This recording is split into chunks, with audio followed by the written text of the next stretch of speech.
Everyone, this is प्रीति। स्वागत है आपका आपके अपने यूट्यूब चैनल लेट्स कम्पीट में। आज हम डिस्कस करने वाले हैं कुछ इंपॉर्टेंट एमसीक्यूज़ जो कि रिलेटेड होंगे सीसीई कंटिन्यूस कॉम्प्रिहेंसिव इवैल्यूएशन और इवैल्यूएशन से रिलेटेड इंपॉर्टेंट एमसीक्यूज़ हैं। आपके आने वाले टीचिंग एग्जाम के पॉइंट ऑफ व्यू से बहुत इंपॉर्टेंट है। रीट के आपका एग्जाम आने वाला है, उसमें सीसी मेंशन है तो बहुत इंपॉर्टेंट हो जाता है पढ़ना, और सीटेट के पॉइंट ऑफ व्यू से भी इंपॉर्टेंट है। तो वही कुछ क्वेश्चन हम देखेंगे, लेकिन इससे पहले आप लोग एक बार प्लेलिस्ट जरूर देखें। इसमें आपको सीसीई के बारे में पूरी वीडियो मिल जाएगी, तो सीसीई को पहले अच्छे से पढ़ें, वैल्यूएशन को अच्छे से पढ़ें, उसके बाद आपके लिए एमसीक्यूज ईजी होंगे। चलिए क्वेश्चन नंबर 1 डिस्कस करते हैं। A filling the blanks is a systematic collection of records. यहाँ पे रिकॉर्ड लिखा हुआ है, ठीक है। तो मतलब ये पूछा गया कि सिस्टमैटिक कलेक्शन ऑफ रिकॉर्ड क्या होता है बेसिकली, ठीक है। Anecdotal record, rating scale, portfolio, checklist. अगर आपने टूल्स ऑफ इवैल्यूएशन पढ़ा है अच्छे से तो आप इसका जवाब दे पाएंगे। बहुत ईजी क्वेश्चन है। सिस्टमैटिक कलेक्शन ऑफ रिकॉर्ड होता है पोर्टफोलियो। देखिए पोर्टफोलियो बेसिकली क्या होता है, स्टूडेंट का एक पोर्टफोलियो टीचर के पास होता है, जिसमें साल भर स्टूडेंट जो भी वर्क करता है उसका एक कलेक्शन होता है सिस्टमैटिक। चाहे वो आपका जिस तरह के आप समझ लीजिए कि कुछ प्रिंट आउट्स होंगे, कुछ आपके असाइनमेंट्स होंगे, कुछ सीडी डीवीडीज़ जो टीचर ने बनवाई होंगी या चार्ट्स बनवाए होंगे, वो सारे एक एक करके टीचर्स के पास रखे हुए होते हैं। तो उसी को हम बेसिकली पोर्टफोलियो कहते हैं। तो सिस्टमैटिक कलेक्शन ऑफ रिकॉर्ड्स क्या होता है, पोर्टफोलियो, ठीक है।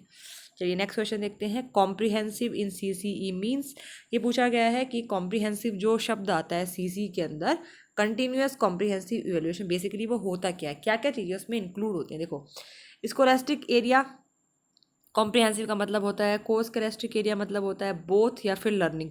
तो इसका जो करेक्ट आंसर होगा वो होगा बोथ। बेसिकली कॉम्प्रिहेंसिव में हम स्कोलास्टिक एंड को स्कोलास्टिक दोनों ही पार्ट्स को कवर करते हैं। अगर हम कॉम्प्रिहेंसिव इवैल्यूएशन की बात करते हैं, मतलब आपको बच्चे के जो मार्क्स हैं वो भी वैल्यूएट करने हैं, वो आपके स्कोलास्टिक में आएंगे। सब्जेक्ट से रिलेटेड जितनी भी चीज़ें जो पेन पेपर पे बच्चा करता है, ठीक है, जैसे कि उसके मार्क्स हो गए, ठीक।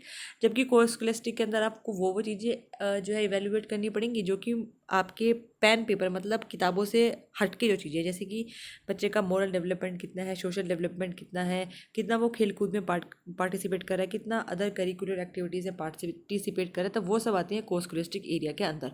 तो कॉम्प्रिहेंसिव में स्कोलास्टिक को स्कोलास्टिक दोनों ही कवर होते हैं, ठीक है। अगर आपको वीडियो पसंद आती है तो प्लीज़ वीडियो को लाइक शेयर जरूर करें। चैनल पर नए हैं तो चैनल को सब्सक्राइब करें एंड कमेंट करना ना भूलें, बिकॉज आपके कमेंट हमें मोटिवेशन देते हैं। Question number 3 is among the following which can not be the part of CCE. अच्छा क्वेश्चन है, पूछा गया है कि इनमें से सीसीई का पार्ट क्या नहीं है। Among the following which can not be the part of CCE, continuous comprehensive evaluation का पार्ट इसमें से क्या नहीं है। देखो, फर्स्ट आता है आपका क्यूमुलेटिव रिकॉर्ड, सेकंड है assignment, anecdotal record, parent teacher meeting. देखो, cumulative record, assignment and anecdotal record, ये तीनों ही इवैल्यूएशन का एक टूल होते हैं। तो ऑब्वियस बात है, जब आप इवैल्यूएशन की बात कर रहे हो, कंटिन्यूअस कॉम्प्रिहेंसिव इवैल्यूएशन आप कैसे करोगे आप टूल्स के माध्यम से। तो क्यूमुलेटिव रिकॉर्ड के माध्यम से भी आप इवैल्यूएशन कर सकते हो, असाइनमेंट देकर के भी आप इवैल्यूएशन कर सकते हो, एनेक्डोटल रिकॉर्ड से भी इवैल्यूएशन किया जाता है। लेकिन पेरेंट टीचर मीटिंग से कोई इवैल्यूएशन आप बच्चे का नहीं कर सकते हो, ठीक है। तो पेरेंट टीचर मीटिंग बिकॉज एक टूल्स ऑफ इवैल्यूएशन नहीं होता है, इसलिए जो उसका करेक्ट आंसर होगा वो होगा parent teacher meeting can not be the part of CCE, ठीक है। चलिए नेक्स्ट क्वेश्चन की तरफ बढ़ते हैं। Which of the following statement is not correct about CC, मतलब इसमें से क्या चीज़ सही नहीं है सीसी के रिगार्डिंग, ठीक। तो सही नहीं है छाटा है, मतलब 3 चीज़ें सही होंगी और एक चीज़ सही नहीं होगी। It is school based evaluation, देखो ये थोड़ा प्रिंटिंग मिस्टेक है, तो ये होगा it is school based evaluation पहला। It reduces stress, it uses grades in place of marks, it pressurize teacher. देखो, it is a school based evaluation बिल्कुल सही है। सीसी एक स्कूल बेस्ड इवैल्यूएशन है, बिल्कुल स्कूल में आप इवैल्यूएट करते हो, सीसी बेस्ड ने लगाया तो करेक्ट है। इट रिड्यूसेस स्ट्रेस, बिल्कुल सीसी से स्ट्रेस रिड्यूस होता है स्टूडेंट के अंदर। It uses grades in place of marks, बिल्कुल सही है, आप मार्क्स की जगह ग्रेड देते हो, बिकॉज आप जब बच्चे का हर चीज़ आप मार्क्स में नहीं नाप सकते, जो चीज़ आपको मार्क्स में मापनी है वो मार्क्स में नापते हैं। अदरवाइज ओवरऑल आप ग्रेडिंग सिस्टम फॉलो करते हैं। जब आप बच्चे का मोरल डेवलपमेंट, स्किल डेवलपमेंट या फिर और चीज़ें देखते हो तो वहाँ पर ग्रेड्स ही यूज़ करते हो। तो it uses grades in place of marks, बिल्कुल सही है। इट प्रेशराइजेस टीचर, ये बिल्कुल गलत इसका आंसर है। तो ये टीचर को कोई प्रेशराइज नहीं करता है। सीसी के माध्यम से टीचर एक बेहतर तरीके से बच्चे का इवैल्यूएशन कर पाता है। तो इसका करेक्ट आंसर है डी, ये चीज़ सही नहीं है सीसीई के बारे में। क्वेश्चन नंबर 5 बहुत इंपॉर्टेंट है, हमेशा पूछा जाता है। अगर आप देखें केवीएस में भी कई बार ये क्वेश्चन पूछा गया है।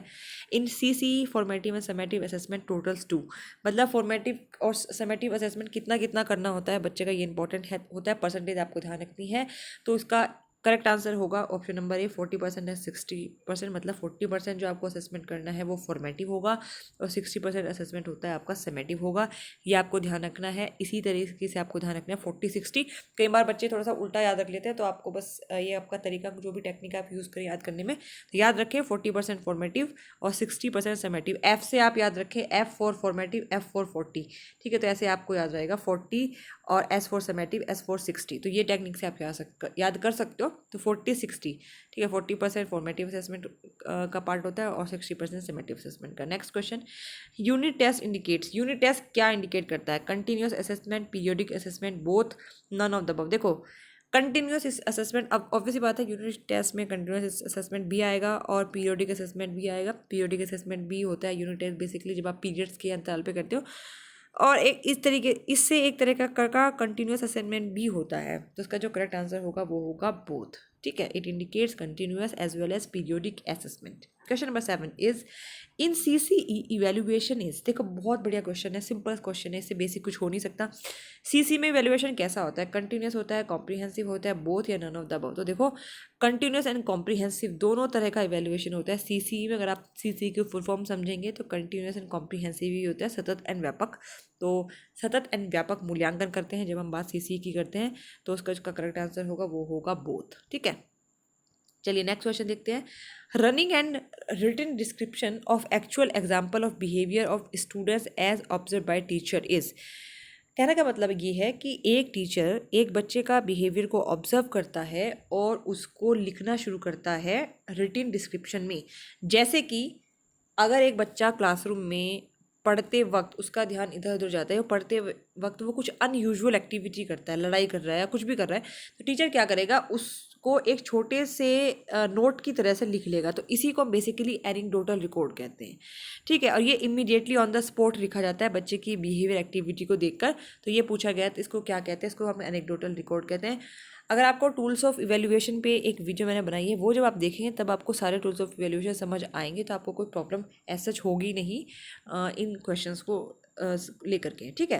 Question number 9 is rating scale is use to evaluate. Rating scale हम क्यों इवैल्यूएशन में यूज़ करते हैं, मतलब किन किन चीज़ों में बेसिकली रेटिंग स्केल को यूज़ करा जाता है? ऑप्शन है परफॉर्मेंस ऑफ प्रोडक्ट और सर्विस, एम्प्लॉय स्किल को नापने के लिए कर सकते हैं, परफॉर्मेंस ऑफ प्रोडक्ट और सर्विस नापने के लिए कर सकते हैं, कस्टमर सर्विस परफॉर्मेंस हो सकती है, या ऑल ऑफ दीज। तो उसका करेक्ट आंसर होगा ऑल ऑफ दीज, ठीक है। रेटिंग स्केल में बेसिकली आप रेट करते हो, ठीक है। मतलब एक सपोज करो कि 1 से 10 के बीच में आप किसी को रेटिंग करनी है, ठीक है। तो किसी प्रोडक्ट और सर्विस की को भी हम रेट कर सकते हैं, एम्प्लॉय स्किल को भी हम रेट कर सकते हैं, कस्टमर सर्विस को भी हम रेट कर सकते हैं। तो सारी चीज़ें आप बेसिकली रेटिंग स्केल के द्वारा करते हो। इसीलिए टूल्स ऑफ इवैल्यूएशन को समझना जरूरी है, बिकॉज जब आपको एक बार टूल्स समझ आ जाएंगे तो क्वेश्चंस बहुत ईजी होंगे आपके लिए करना, आप कन्फ्यूज नहीं होंगे, ठीक। Question number 10 is one of the most widely used method for collecting primary data of information is interview, questionnaire, observation, none of these. मतलब इन्होंने ये कहा है कि प्राइमरी डेटा को यूज़ करने के लिए सबसे ज़्यादा जो व्यापक मेथड है वो कौन सा है, या सबसे अच्छा मेथड आप बोल सकते हो कौन सा है। तो अगर आप प्राइमरी डेटा कलेक्ट कर रहे हो तो आप खुद बताओ किससे बेहतर तरीके से आप कलेक्ट कर सकते हो। इंटरव्यू के माध्यम से आप बेहतर तरीके से कोई भी प्राइमरी डेटा कलेक्ट कर सकते हैं, बिकॉज जो सामने वाला पर्सन है वो ही आपको बेहतर तरीके से चीज़ें बता देगा। फिर आपको किसी क्वेश्चनर की ज़रूरत नहीं पड़ेगी, ऑब्जर्वेशन की ज़रूरत नहीं पड़ेगी, किसी और टूल की ज़रूरत नहीं पड़ेगी। तो प्राइमरी डेटा को कलेक्ट करने के लिए interview is a very good tool of evaluation, ठीक। चलिए ये कुछ इंपॉर्टेंट क्वेश्चन थे सीसी और इवैल्यूएशन से रिलेटेड जो मुझे आपके साथ डिस्कस करने थे। अगर आपकी कोई क्वेरी है तो आप कमेंट सेक्शन में हमें बता सकते हैं, बहुत खुशी होगी उस क्वेरी को रिजॉल्व करते हुए। फिलहाल के लिए इतना ही। अगर आपको वीडियो पसंद आती है तो प्लीज़ वीडियो को लाइक शेयर जरूर करें, चैनल पर नए हैं तो चैनल को सब्सक्राइब करें। जल्दी ही मिलते हैं अगली वीडियो, तब तक के लिए बाय बाय।